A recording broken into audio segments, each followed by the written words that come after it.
চারদিকে এত অবস্থা গরম, তারপরে হচ্ছে প্রচণ্ড ক্ষুধা লাগতো। আর এদিকে আসছিলাম আমি আসলে এখানে আর কখন আসলে বিফ হাউস ঢাকা রেস্টুরেন্ট একটা দেখলাম। তো আসলে আমি কোনো রিভিউ দেওয়ার জন্য আসিনি। আমি এর আগে একবার এখানে কাজ করেছিলাম। তো সেই ক্ষেত্রে আমি দেখেছি যে এখানে একটা সুন্দর একটা রেস্টুরেন্ট আমার চোখে পড়ছিল। কি আজকে দুপুরে লাঞ্চে আমার কপালে কি আছে? ভাই আপনাদের এখানে কি আছে? আপনাদের কি কোনো মেনু কার্ড আছে? আমাদের ডিপ হাউসে ডিপের সব রকম আইটেম আছে।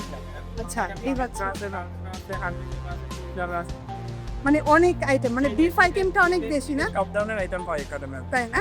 অ্যাকচুয়ালি আমার বিফ অনেক পছন্দ। আজকে তো জমাইয়া বিফ খাবো। তো দেখি আসলে আমি খেতে আসছি ৩টা বেজে গেছে, মানে দুপুর ৩টা। তো এখন হচ্ছে যে যা ছিল অর্ডার আমি বলছি ভাইয়া আপনাদের এখানে যা আছে সব নিয়ে আসেন। দেখি ভাইয়া কি বলে। কি খাবার নিয়ে আসছে? আমি বলছিলাম যে আপনাদের রেস্টুরেন্টে যা আছে সব নিয়ে আসেন। তো অ্যাকচুয়ালি এখানে দুপুর ৩টা বাজে। সো ৩টাতে এখানে মানে এখানে হচ্ছে যে যারা মানে বাংলাদেশি খাবার খেতে চাও তাদের জন্য তো স্পেশাল জিনিস আছেই। আর তাদের বিখ্যাত জিনিস হচ্ছে ভাইয়া এটা কি? লাল ভুনা। আচ্ছা, এটা হচ্ছে লাল ভুনা। আর এটা আমাদের বিফ কালো ভুনা। এটা হচ্ছে বিফ কালো ভুনা। মানে দেখতে কত ইয়াম্মি লাগতেছে। ও মাই গড, আমার তো এমনিতেই অনেক ক্ষুধা লেগে আছে। তারপরে এখানে আছে এটা মেবি এটা কি? ছোট মাছ। এটা ছোট মাছ, কাচকি, আলু ভর্তা, করলা ভাজি, লাল শাক, বেগুন ভর্তা। Okay fine. আর এইটা একটা খুব সুন্দর একটা জিনিস, এটাও একটা ছোট মাছ, আমি জানি না এটার নাম কি। তো যাই হোক, আর এই হচ্ছে পুরো ইয়েটা, ওদের ডেকোরেশনটা অনেক সুন্দর, খাবারগুলো মানে অনেক সুন্দর দিছে। এখন খেয়ে টেস্ট করে বলতে পারবো যে দেখতে যেমন সুন্দর লাগতেছে, ইয়াম্মি লাগতেছে, আসলে খেতে কতটা মজা। আমার তো অনেক ক্ষুধা লাগছে। সো আমি প্রথমে যেটা নিচ্ছি সেটা হচ্ছে যে লাল ভুনা। তো আসলে আমার প্রচণ্ড ক্ষুধা লাগছে, আগে খাই তারপরে রিভিউ দিচ্ছি, ঠিক আছে?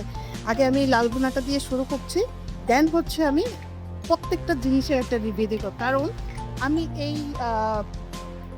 বিফ হাউস রেস্টুরেন্ট, হ্যাঁ, এইটার আমি অনেক নাম শুনছি, বাট আমি পল্টনে এসে কখনো খাওয়ার সৌভাগ্য হয় নাই। তো আজকে খাবো, প্লাস হচ্ছে এটার রিভিউ দিব। খারাপ হইলে খারাপ, ভালো হইলে ভালো, অরিজিনাল রিভিউ পাবো। পিসের সাথে লেবু না হলে আর শসা না হলে চলে। ওদের সার্ভিসটা অনেক ভালো লাগছে আমার, খুব আন্তরিকতার সাথে কিন্তু করা সার্ভিসটা দেয়। আমার প্রচণ্ড ক্ষুধা লাগছে, আগে আমি খেয়ে নিই, ঠিক আছে? তো বিসমিল্লাহ করে আমি শুরু করি।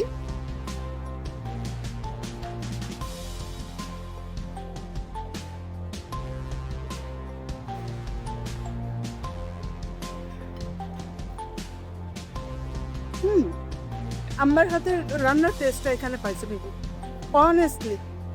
আমার আম্মা যখন এই কালা ভুনাটা করে, সরি লাল ভুনাটা করে, তখন সেম এরকম হয়। কারণ আমি ঢাকায় থাকি, ঢাকা থেকে যখনই যাই আম্মাকে বলে আম্মা আমাকে লাল ভুনা করে খাও। তো আম্মা ঠিক এই স্বাদের একটা লাল ভুনা মানে মুখে দিয়ে মনে হচ্ছে যে মার হাতের রান্নাটাই খাচ্ছি। এটা হচ্ছে কি আমি টা নিচ্ছি এই কারণে যে এটা কোনো কোথাও যাচ্ছে না, এটা নয়, এটা হচ্ছে কালো ভুনা। তো কে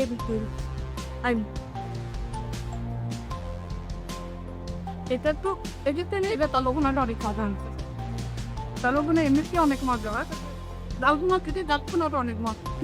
খাওয়ার কোনো পরিকল্পনা ছিল না, বাট এখানে যেমন যে বিফ হাউস রেস্টুরেন্ট, বিফের যে একটা নাম আছে না, সত্যি সত্যি এখানে হয়েছে যে বিফটা আসলেই অনেক মজা লাগছে। আমি একদম মন ভরে পেট ভরে খাইছি, ঠিক আছে? তো এটার ডিটেলসটা হচ্ছে আমি স্ক্রিনে দিয়ে দিব। আপনারা চাইলে কিন্তু অবশ্যই এদিকে আসলে অবশ্যই এই ঠিকানা অনুযায়ী অবশ্যই রেস্টুরেন্টে এসে একবার কালো ভুনা দিয়ে ভাত খেয়ে যাবেন।